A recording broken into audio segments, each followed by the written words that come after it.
Hello team, welcome to another ATP Geopolitics video with myself, Jonathan M.S. Pierce. This is a US political update concerning Venezuela, Colombia, indeed Trinidad and Tobago.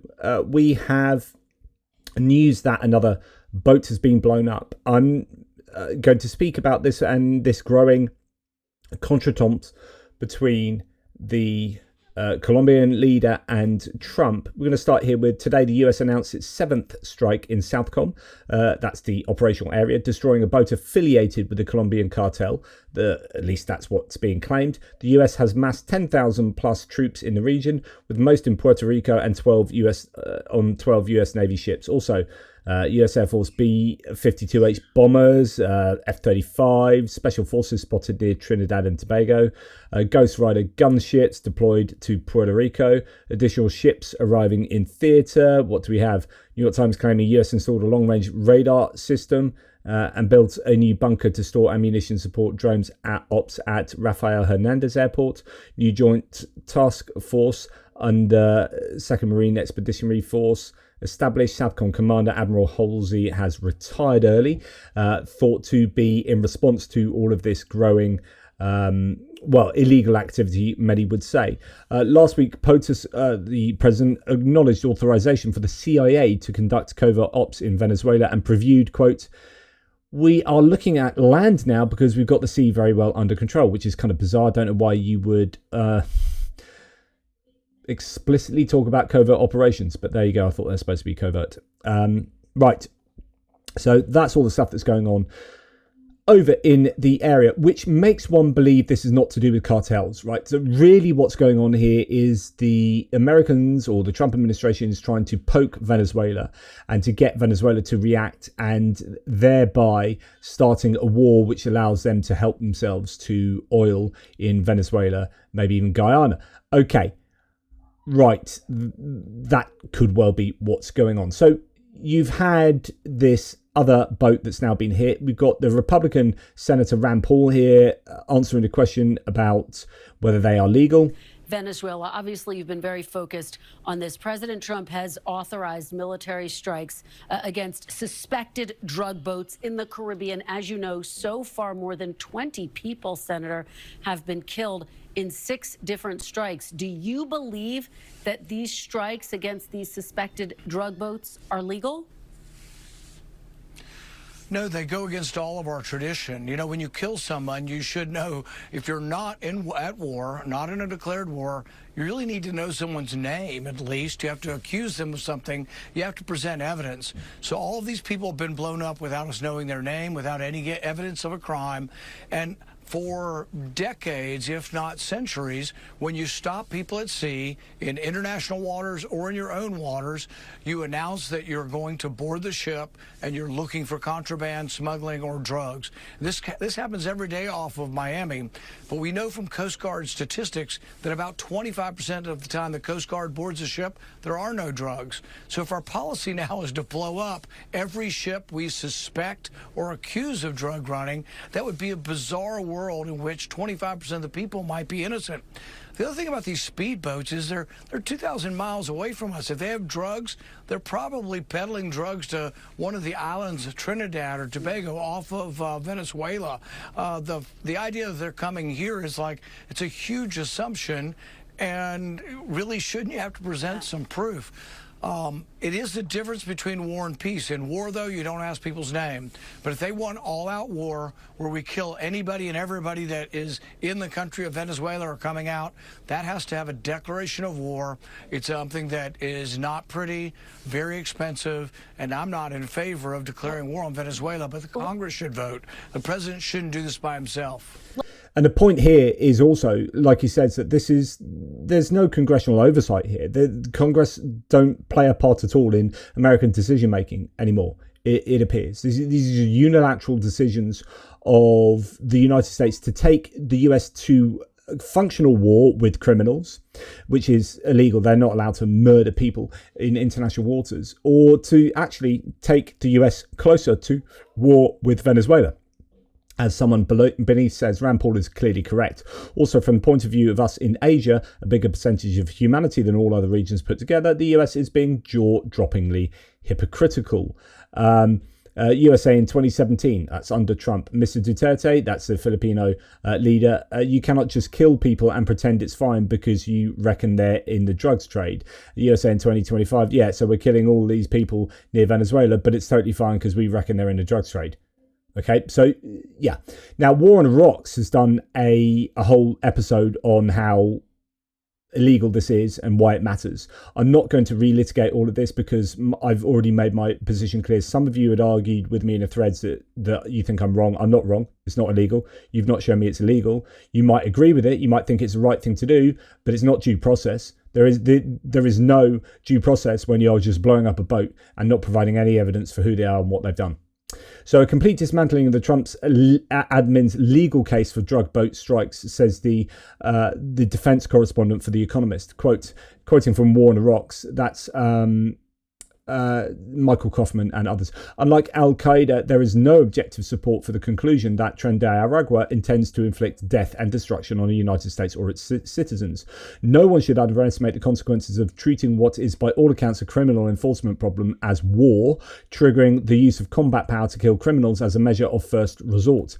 This is a slippery slope, and the point is that, yeah, if you can just kill these people for being narco-terrorists, then you can kill political opposition members for being extremist terrorists, i.e. Antifa. It's like, oh, we don't like you, we can blow you up in your house, because we've already done that in international waters with foreign citizens in boats. So we can pretty much do that anywhere. Thank you very much. Anyway, it gets more complicated. So Colombian public media report that the US military strike on a boat on September the 15th, the second attack on a vessel by the US in the Caribbean that we're aware of, was a Colombian boat and was in Colombian territorial waters. So it wasn't even in international waters, in Colombian waters, and it was a Colombian boat, not a Venezuelan boat. They claimed it was a Venezuelan boat. At least one of the three victims extrajudicially killed in the strike was a Colombian lifelong fisherman, Alejandro Carranza. Alejandro's identity is confirmed by his cousin. The Colombian boat was adrift and had its distress signal up due to an engine failure. So those are the claims there. According to Captain Leonardo Vega, instructor and fishing companion of murdered fisherman Alejandro Carranza, the video clearly shows that the boat was adrift with one engine raised. Quote, for us, that means it's damaged and in a state of emergency, which according to international law means that if a boat is in a state of emergency and adrift, it is necessary to go to its aid and help it, i.e. not blow it up. The boat hit in the September 15th US strike is verifiably Colombian, Captain Leonardo Vega says, as the video shows an Ecuadorian vessel from a Colombian builder. Quote, the kind normally used here in Taganga, Santa Marta, Parque Tayrona, La Guajira, these types of vessels with two engines for fishing. When asked if the boat could have drifted into international waters, the captain says that from the time Alejandro Carranza left home to go fishing on the 14th to the time the video of the attack was published, 48 hours had not yet passed, which means that a boat hadn't been able to travel through international waters and reach more than 200 miles. The boat was in Colombian territorial waters.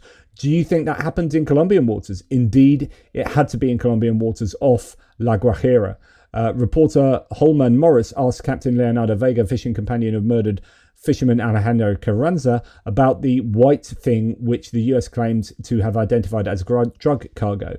Quote, when fishing, it's normal for boats to carry a trammel net, a chinchorro, in order to surround the fish by circling them and then gather them up. That white thing you see is part of the trammel seine net, which is used to trap the fish and bring them onto the boat. Leonardo Vega says his companion Alejandro Carranza was passionate about the sea and belonged to a fishing association in Santa Marta. He received training in engine maintenance, in customer service, and in the area of information for the safety of human life at sea. Everyone in the industry knew him. His nickname was Coroncoro, after a small fish typical to the area. So it's not looking good for the US here. They would need to provide evidence to go against this evidence provided as a counter-narrative. George Conway, who's a lawyer, says this is essentially a confession by administration that it committed murder. What's he talking about? Well, the New York Times, as others have reported, that the Trump administration has decided to repatriate two survivors of a deadly US strike on suspected drug runners in the Caribbean Sea rather than prosecute or hold them in military detention, people with knowledge of the matter said. In other words, they found two survivors of a boat that they've destroyed, and rather than taken them in and doing them for being drug runners. They are repatriating to the United States, one would think, because they are trying to bribe them into not complaining publicly about their predicament since their boat was completely blown up. So that's the evidence you would expect if the US had blown up a boat that wasn't a drug smuggling boat. As Juliette KM says, generally, narco-terrorists are not repatriated unless they aren't who Trump and Hegseth say they are. Seems like we're just randomly killing people in boats. And again, I have to agree with this. Then you have the Colombian President Petro, who's come out and stated that the United States, considering Colombians have supposedly died, the United States wants Venezuela's and Guyana's oil. Oil greed is what's behind the missiles over fishermen. I don't doubt this. I genuinely think that's what's going on. So you've had Gustavo Petro, the Colombian president, say US government officials have committed a murder and violated our sovereignty in territorial waters. Fisherman Alejandro Carranza had no ties to the drug trade and his daily activity was fishing. The Colombian boat was adrift and had its distress signal up due to an engine failure. We await explanations from the US government. Absolutely outrageous. People calling this out. So that now Donald Trump has answered Petro. He can't even get the country right, by the way. He's changed it. So he's put Colombia. That's interesting. So the original version of his message had Colombia with a U, which is the state in the United States. He has changed it to Colombia. Okay, I'll let him off. He's edited that. Or reposted it. President Gustavo Petro of Colombia is an illegal drug leader, strongly encouraging the massive production of drugs in big and small fields all over Colombia. It has become the biggest business in Colombia by far, and Petro does nothing to stop it, despite large-scale payments and subsidies from the USA that are nothing more than the long-term rip-off of America. As of today, these payments or any other form of payment or subsidies will no longer be made to Colombia. The purpose of the drug production is the sale of massive amounts of product into the United States, causing death, destruction and havoc. Petro, a low-rated and very unpopular leader with a fresh mouth toward America, better close up these killing fields immediately, or the United States will close them up for him, and it won't be done nicely. Thank you for your attention to this matter, President Donald J. Trump. So now you've got the US saying, right, we're not going to use the carrot to try and get you to stop drug production in Colombia. We are just going to start striking Colombia or taking the law into our own hands. Now, the US Homeland Security news here, so this is the official US Homeland Security. It gives you updates about US national security, border security, etc. Produced this picture and said, update, Colombian, again, misspelling Colombia, Colombian president claims one of the narco boats destroyed by the US Naval Task Force was, quote, just a poor Colombian fisherman. Does this look like a poor fishing boat? It looks like he had tons of bait, cocaine, attracts lots of fish. Colombian president is a liar. And the US National Homeland Security produced this picture to suggest that this was a drugs boat that the Colombians were involved with, and it wasn't a fishing boat. Except, I mean, this is the level of disinformation that the US government is peddling in. This is a photo taken from, they don't realize we can do reverse picture searches on the internet. And this is a picture from an actual drugs boat, but from Spain in 2024.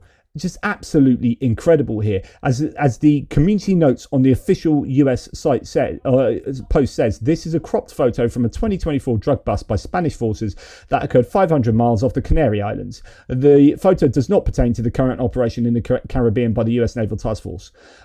This is absolutely ridiculous. Southern Spain, quite a long way off Southern Spain actually, over a year ago. Just again, absolutely unconscionable that the US would lie so brazenly about this incident, producing a photo that is clearly from somewhere else as their defense for what they have done in blowing up a Colombian boat. And again, this then makes the US look even more culpable for committing a war crime. Their defense is demonstrably false. And then just to top everything off, this is Trump's response in the White House, which is so freaking unprofessional. This is the state of American politics. Recorded a message to you in English recently offering mediation. He's, What could we do he in order has, to stop that? He has offered everything. He's offered everything. You're right. You know why? Because he doesn't want to fuck around with the United States. Thank you, everybody. Thank you. Thank you, everybody. So, doesn't want to F around with the United States. That's the end of his conference there. But my goodness, like, this is the level of unprofessionalism. This is where the US president is now compared to the days of Ronald Reagan or Jimmy Carter or whatever. It's so sad. It's so very sad. But I guess even sadder is the fact that I would say the fact that the idea that the claim that the US is going about killing arguably innocent fishermen. They may well also be killing drug runners, but that's illegal. They're not allowed to do that by international law.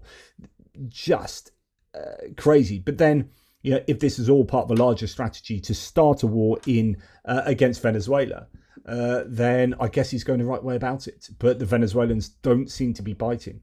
But they are amassing all those forces nearby. So it's clearly part of a larger strategy. Let me know what you think. Take care. Speak later.